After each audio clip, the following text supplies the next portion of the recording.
مرحبا يا رمضان، مرحبا يا رمضان، رمضان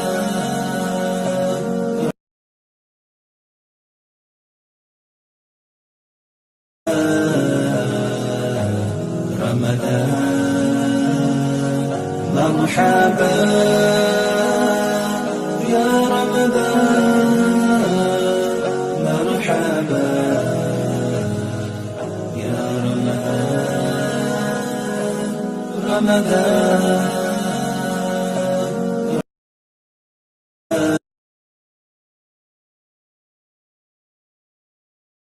نسألك يا من هو الله الذي لا إله إلا هو الإله الرحمن الرحيم الملك القدوس السلام المؤمن المهيمن العزيز الجبار المتكبر الخالق البارئ المصور الغفار القهار الوهاب الرزاق الفتاح الخلاق العليم القابض الباسط القاهر المعطي المتر السيد السميع البصير الحكم الرب اللطيف الخبير الحليم العظيم الغفور الشكور القريب الكبير الحفيظ المقيت الحسيب المبين الكريم الرقيب المجيب الرفيق الحكيم الودود المجيد الشافي الشهيد الحق الوكيل القوي المتين الولي الحميد الجميل الأعلى النصير المالك المليك الحي القيوم الحافظ الواحد الأحد الصمد القادر المقتدر المقدم المؤخر الأول الآخر الأكرم الظاهر الباطن الباسع المتعال البر التواب الديان العفو الرؤوف الجواد المنان الطيب الغني الحفي العلي الستير القدير المولى المحسن الوارث المحيط الصبوح الذي ليس كمثله شيء وهو السميع البصير. شهر رمضان الذي أنزل فيه القرآن هدى للناس وبينات من الهدى والفرقان فمن شهد منكم الشهر فليصمه ومن كان مريضا أو على سفر فعدة من أيام أخر يريد الله بكم اليسر ولا يريد بكم العسر ولتكملوا العدة ولتكبروا الله على ما هداكم ولعلكم تشكرون.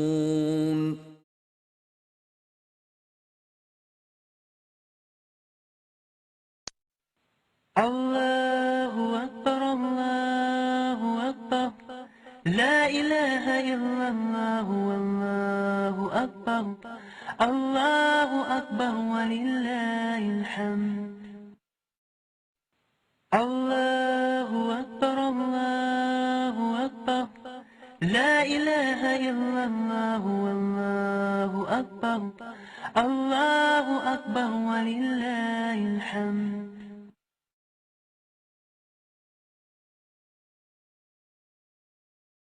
السلام علیکم ورحمۃ اللہ وبرکاتہ۔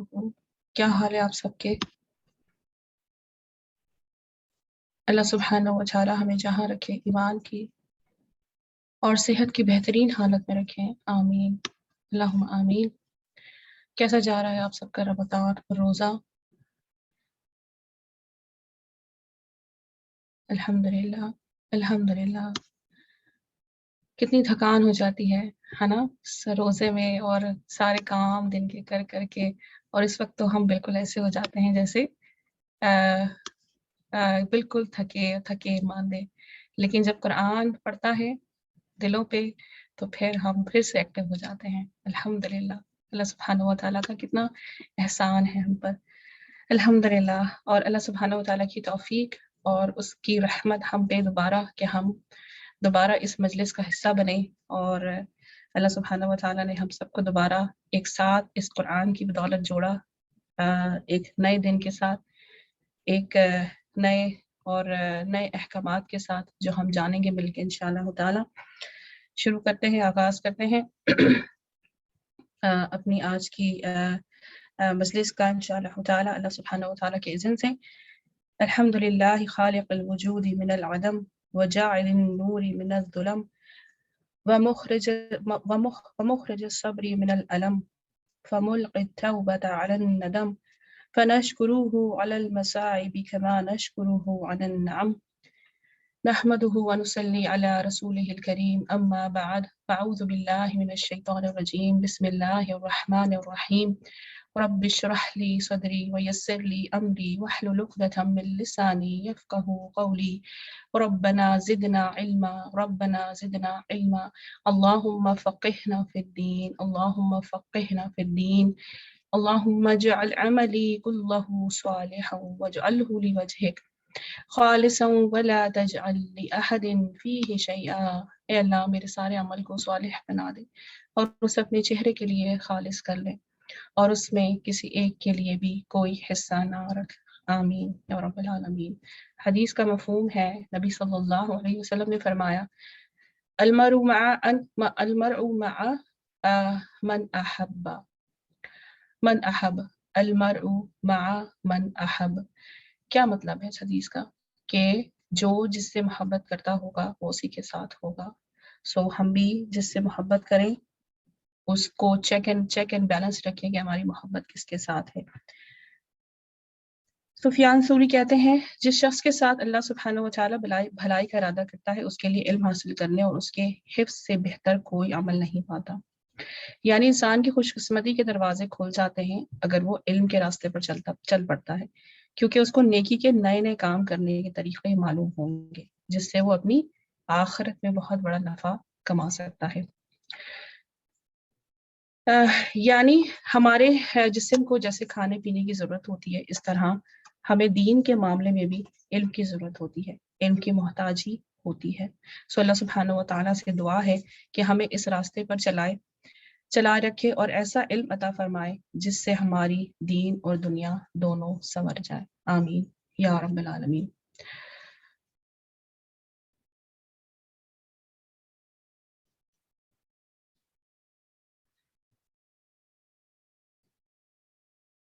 انیسواں پارہ ہم تلاوت سنتے ہیں، اس کے بعد پھر ہم اپنا 19واں پارہ کا آغاز کریں گے انشاءاللہ۔ آج 19ویں پارے کی ہم آیت نمبر ہم 19ویں پارے میں سورہ الفرقان پڑھ رہے ہیں، اور کل ہم نے شروع کی تھی، اور اس میں ہم نے 19واں پارہ جو ہمارا شروع ہوگا وہ آیت نمبر 21 سے شروع ہوگا انشاءاللہ تعالی۔ تو ہم تھوڑی سی تلاوت سنتے جاتے ہیں انشاءاللہ تاکہ ہم ومن يظلم تھوڑا سا گو تھرو ہو جائے، تراوٹ آ جائے انشاءاللہ۔ إنهم ليأكلون الطعام ويمشون في الأسواق وجعلنا بعضكم لبعض فتنة أتصبرون وكان ربك بصيرا وقال الذين لا يرجون لقاءنا لولا أنزل علينا الملائكة أو نرى ربنا لقد استكبروا في أنفسهم وعتوا عتوا كبيرا يوم يرون الملائكة لا بشرى يومئذ للمجرمين ويقولون حجرا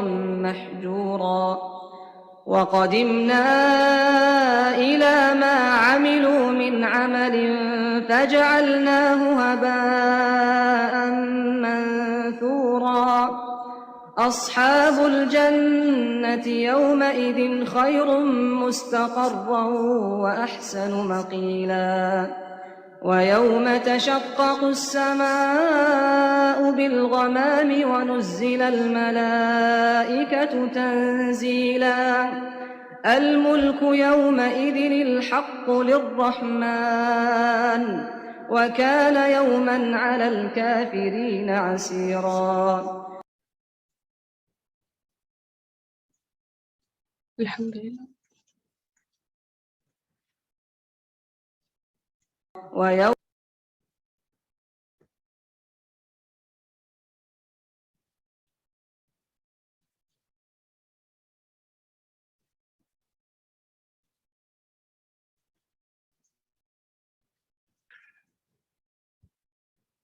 شروع کرتے ہیں ہم اپنا پارہ انشاءاللہ تعالی.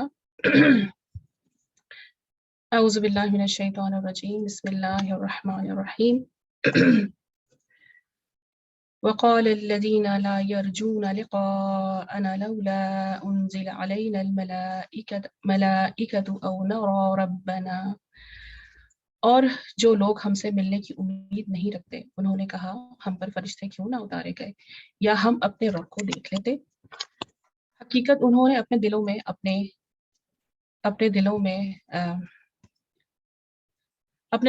اپنے زعم میں اپنے آپ کو بڑا سمجھا اور بڑی سرکشی کی.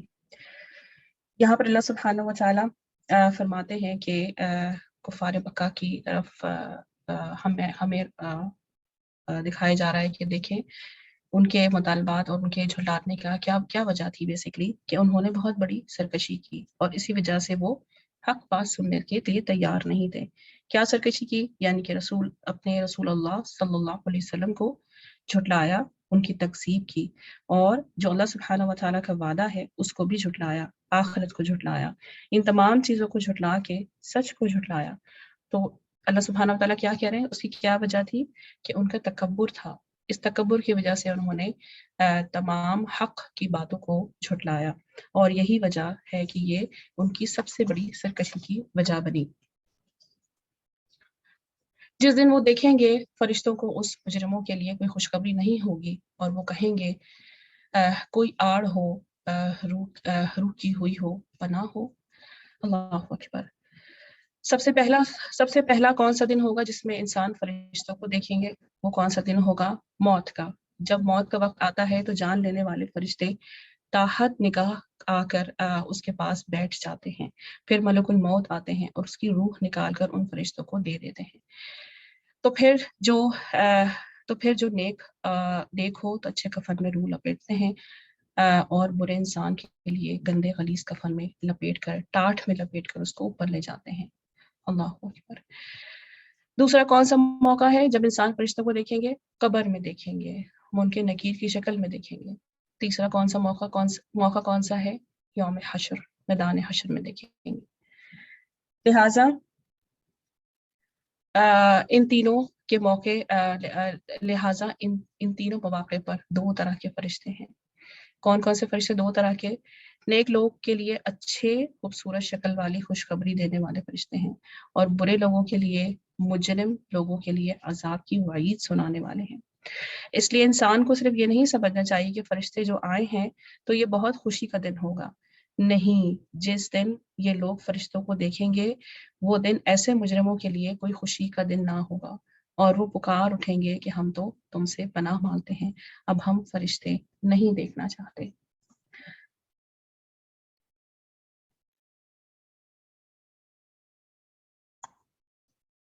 پھر فرمایا اور ہم متوجہ ہوں گے ان کی طرف ان کے کیے ہوئے کاموں کی طرف تو ہم انہیں پراگندہ غبار کی طرح کر دیں گے. اللہ سبحانہ و تعالیٰ اللہ پر ایمان کیے کیا فرما رہے ہیں کہ اللہ پر ایمان کیے کے بغیر کوئی کام فائدہ نہیں دیں گے، کوئی چیز فائدہ نہیں دے گی۔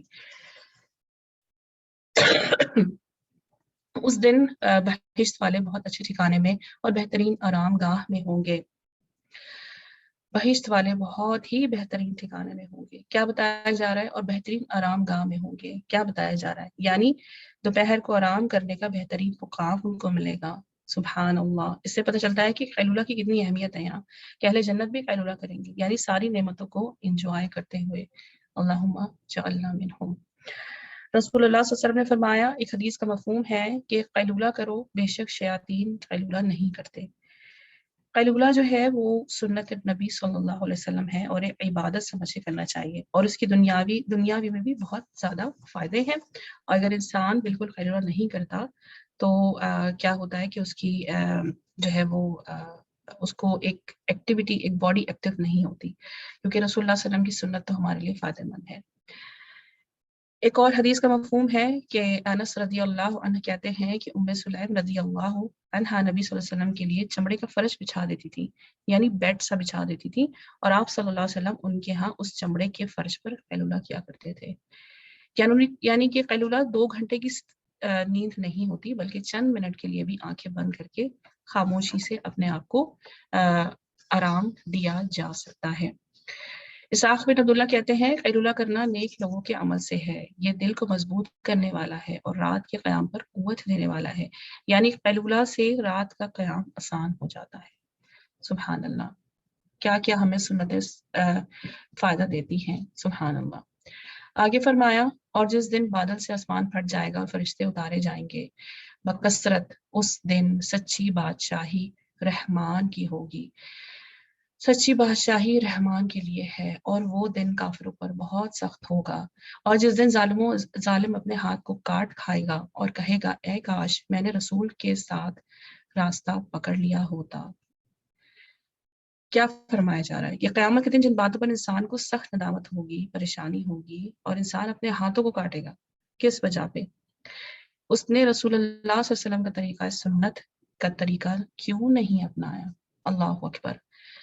حدیث کا مفہوم ہے کہ نبی ام سلمہ رضی اللہ عنہا سے مروی ہے کہ انہوں نے نبی صلی اللہ علیہ وسلم کو ممبر پر فرماتے ہوئے سنا کہ اے لوگوں، جس وقت میں حوض پر تمہارا منتظر ہوں گا اور تمہیں گروہ در گروہ لایا جائے گا اور راستے تمہیں متفرق کر دیں گے، یعنی ادھر ادھر ہو جاؤ گے، تو میں تمہیں آواز دے کر کہوں گا کہ اس راستے کی طرف آ جاؤ، تو میرے پیچھے سے ایک منادی پکار کر کہے گا انہوں نے آپ کے بعد دین کو بدل دیا تھا۔ اس پر میں کہوں گا یہ لوگ دور ہو جائیں، یہ لوگ دور ہو جائیں۔ کتنا ڈرنے کا مقام ہے۔ اگر ہم نبی صلی اللہ علیہ وسلم کی بشارت چاہتے ہیں، نبی صلی اللہ علیہ وسلم کا ساتھ چاہتے ہیں قیامت کے دن، تو ہمیں وہی ان کی ویسے ہی پیروی کرنی ہے جیسے ہمیں کرنے کو کہا گیا ہے۔ آگے فرمایا، ہائے میری شامت، کاش میں فلاں کو دوست نہ بناتا، ہائے میری شامت، کاش میں فلاں کو دوست نہ بناتا۔ انسان دوستوں کے ہاتھوں بہکتا ہی ہے، اس لیے، اور دوستوں کے ہاتھوں ہی گمراہ ہوتا ہے، اس لیے ہمیں بہت ہی خیال سے اور اس سے دوست اپنی دوست کی سرکل، اپنے دوستوں کا سرکل بنانا اور چوز کرنا چاہیے۔ البتہ اس نے مجھے نصیحت سے بہکایا، کیا فرمایا، کیا کہیں گے یہ لوگ؟ البتہ اس نے مجھے نصیحت سے بہکایا، اس کے بعد جب کہ وہ میرے پاس پہنچ گئی، اور شیطان انسان کو عین وقت پر تنہا چھوڑ جانے والا ہے۔ محتاط ہونے کو کہا جا رہا ہے، اور کہا جا رہا ہے کہ دیکھو تمہارا دشمن کیا کرنے والا ہے تمہارے ساتھ۔ حدیث کا مفہوم ہے، نبی صلی اللہ علیہ وسلم نے فرمایا انسان اپنے دوست کے دین پر ہوتا ہے، اس لیے تم میں سے ہر ایک کو غور کر لینا چاہیے کہ وہ کس کو دوست بنا رہا ہے۔ وقال الرسول یا ربی ان قوم اتخذوا هذا القرآن مہجورا، اور رسول صلی اللہ علیہ وسلم فرمائے گا اے میرے رب، بے شک میری قوم نے اس قرآن کو چھوڑنے کے قابل ٹھہرا دیا۔ اللہ اکبر۔ کیا فرمایا جا رہا ہے کہ قرآن کو چھوڑ دیا۔ علامہ ابن القیم کہتے ہیں قرآن کو ترک کرنے کے کئی اقسام ہیں۔ پہلی، اس کو نہ سننا اور اس پر ایمان لانا۔ دوسری، اس پر عمل نہ کرنا، نہ اس کے حرام و حلال پر رکنا اور نہ ہی اس کے کسی حکم کو ماننا۔ تیسری اس کو حاکم نہ بنانا، یعنی اپنے جھگڑوں کے فیصلوں میں اس کی طرف نہ جانا، چوتھی اس پر غور و فکر نہ کرنا، اس کا فہم حاصل نہ کرنا، پانچویں اس کے ذریعے سے علاج نہ کرنا۔ قرآن دل کے تمام امراض کا علاج ہے نا، انسان کو شفا عطا کرتا ہے، اور قرآن مجید میں ہر بیماریوں کا علاج ہے۔ اس لیے ہمیں کیا یہاں پہ کہا جا رہا ہے کہ چھوڑنے کا سبب بنا، کہ کم قرآن چھوڑنے کا سبب کیا کیا بنا، اللہ اکبر، محتاط ہو جانا چاہیے ہمیں۔ اور اسی طرح ہم نے ہر نبی کے لیے دشمن بنائے گناہ گاروں میں سے، اور تمہارا رب کافی ہے ہدایت کرنے والا اور مددگار کرنے والا، مددگار۔ اور کافروں نے کہا کیوں نہ اس پر قرآن ایک ہی بار نازل کیا گیا، اسی طرح ہم نے بتدریج نازل کیا تاکہ اس سے تمہارا دل مضبوط کرے، اور ہم نے اس کو پڑھ کر سنایا، ٹھہر ٹھہر کر سنایا، یعنی تھوڑا تھوڑا کر کے قرآن اترا، کیونکہ انسان کی زندگی میں انسان کے اندر ہر روز ایک نئی تبدیلی آتی ہے نا، ہر ایک دن الگ ہوتا ہے، اور کب ایک دن خوشی ہوتی ہے، دوسرے دن آپ کو موٹے تو پریشانی لاحق ہو جاتی ہے۔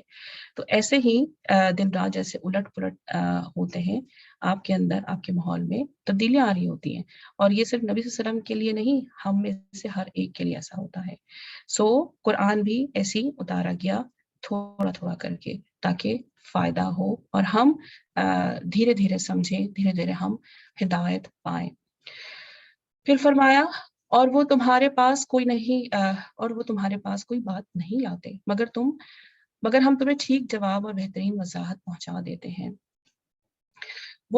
جو لوگ اپنے موہنوں کے بل جہنم کی طرف جمع کیے جائیں گے، وہی لوگ ہیں بدترین مقام میں اور بہت بہکے ہوئے راستے سے۔ اور البتہ ہم نے موسیٰ علیہ السلام کو کتاب دی اور اس کے ساتھ اس کے بھائی ہارون کو معاون بنایا، بس ہم نے کہا تم دونوں اس قوم کی طرف جاؤ جنہوں نے ہماری آیتوں کو جھٹلا دیا، اور ہم نے انہیں بری طرح ہلاک کر کے تباہ کر دیا۔ اور قوم نوح علیہ السلام نے جب رسولوں کو جھٹلایا تو ہم نے انہیں غرق کر دیا، اور ہم نے انہیں لوگوں کے لیے ایک نشانی عبرت بنایا، اور ہم نے ظالموں کے لیے تیار کیا ہے ایک دردناک عذاب۔ اور عاد اور سمود اور کنویں والے اور ان کے درمیان بہت سی جماعتیں، اور ہم نے ہر ایک کے لیے مثالیں بیان کی، مگر انہوں نے نصیحت نہ پکڑی، اور ہر ایک کو تباہ کر کے مٹا دیا۔ تحقیق وہ قوم لوط علیہ السلام کی اسی بستی پر آئے جس پر پتھروں کی بارش برسائی گئی، تو کیا وہ اسے دیکھتے نہیں رہتے، بلکہ وہ دوبارہ جی اٹھنے کی امید ہی نہیں رکھتے۔ آخرت کا انکار سب سے بڑی خرابی کا سبب ہے۔ یاد رکھیں، کوئی مومن ہو یا کافر، جب آخرت پر ایمان نہ لایا ہو تو آخرت پر شک میں ہو، یا پھر وہ ایمان اس کا کمزور ہو، تو انسان کے اندر تقوی نہیں پیدا ہوتا، انسان برائیوں سے نہیں بچ سکتا۔ آگے فرمایا اور جب وہ تمہیں دیکھتے ہیں تو تمہارا صرف ٹھٹھا اڑاتے ہیں، کہتے ہیں کیا یہ ہے وہ جسے اللہ نے رسول بنا کر بھیجا؟ قریب تھا کہ وہ ہمیں ہمارے معبودوں سے بہکا دیتا اگر ہم اس پر جمے نہ رہتے، اور وہ جلد جان لیں گے جب وہ عذاب دیکھیں گے۔ کون ہے راہ راستے بدترین گمراہ؟ کیا تم نے اسے دیکھا جس نے اپنی خواہش کو اپنا معبود بنا لیا؟ تو کیا تم اس پر نگراں ہو جاؤ گے؟ خواہشات کو الہ بنانا، اپنی خواہشات کو سب سے اوپر رکھنا، اللہ کا حکم پیٹ پیچھے کر دینا، اور جو دل میں آئے بس اس کو ہی فالو کرتے رہنا۔ خواہشات کی پیروی ہی گمراہی کا باعث ہوتی ہے، لیکن انسان بہتے بہتے کہاں جا گرتا ہے؟ جب انسان خواہشات کی پیروی کرتا ہے تو بہتے بہتے کہاں گرتا ہے؟ جہنم میں۔ اللہ اکبر۔ حدیث کا مفہوم ہے، نبی صلی اللہ علیہ وسلم نے فرمایا کتنے ہی لوگ ایسے ہیں جو اپنی خواہش سے نفس کو پورا کرنے میں لگ جاتے ہیں، ان کے لیے قیامت کے دن آگ کے سوا کچھ نہیں ہے۔ اللہ اکبر۔ آگے فرمایا ارائیت من اتخذ الہہ ہوا، کیا تم نے اسے دیکھا جس نے اپنی خواہش کو اپنا معبود بنا لیا ہے؟ تو کیا تم اس پر نگہباں ہو جاؤ گے؟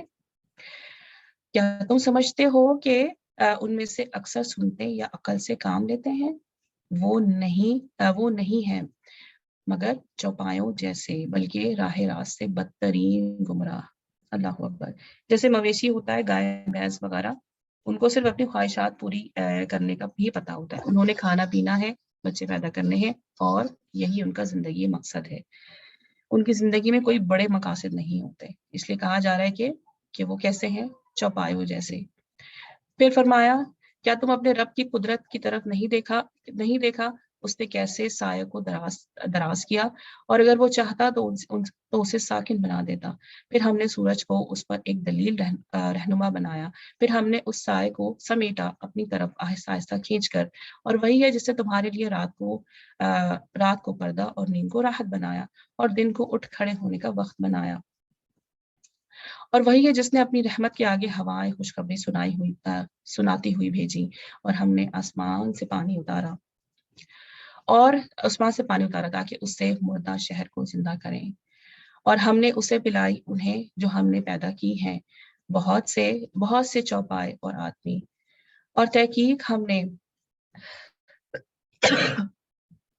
ان کے درمیان تقسیم کیا ہے تاکہ وہ نصیحت پکڑے، بس اکثر لوگوں نے قبول نہ کیا مگر ناشکری کو۔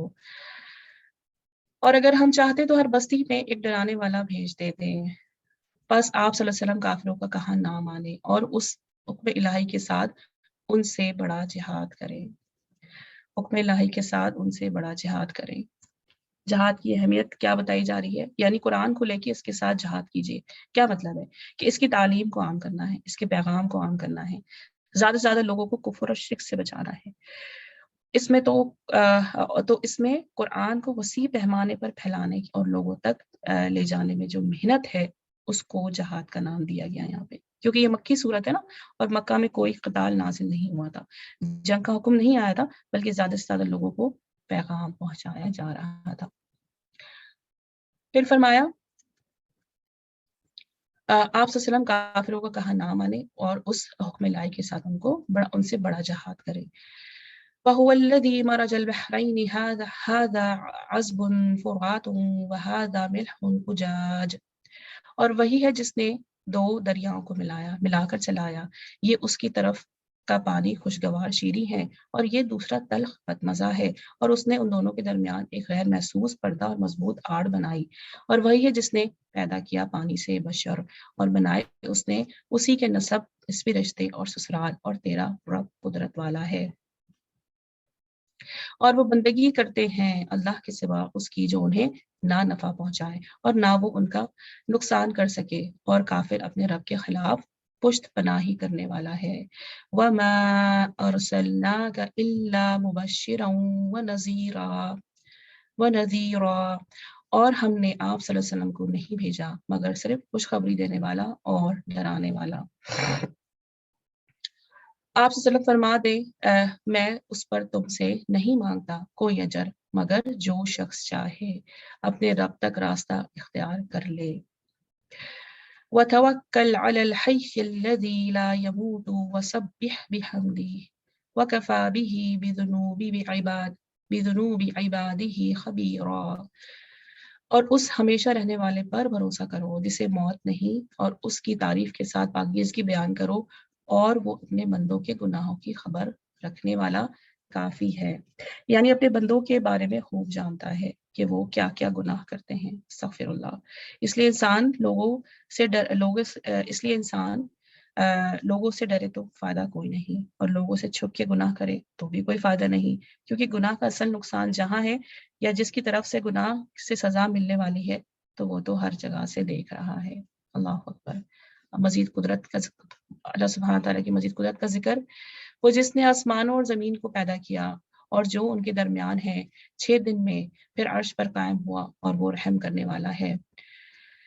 اس کے متعلق کسی باخبر سے پوچھو، اور جب ان سے کہا جائے کہ تم رحمان کو سجدہ کرو تو وہ کہتے ہیں کیا ہے رحمان؟ آیت سجدہ ہے، کیا ہے رحمان؟ تو تو جسے سجدہ کرنے کو کہے ہم اسے سجدہ کریں؟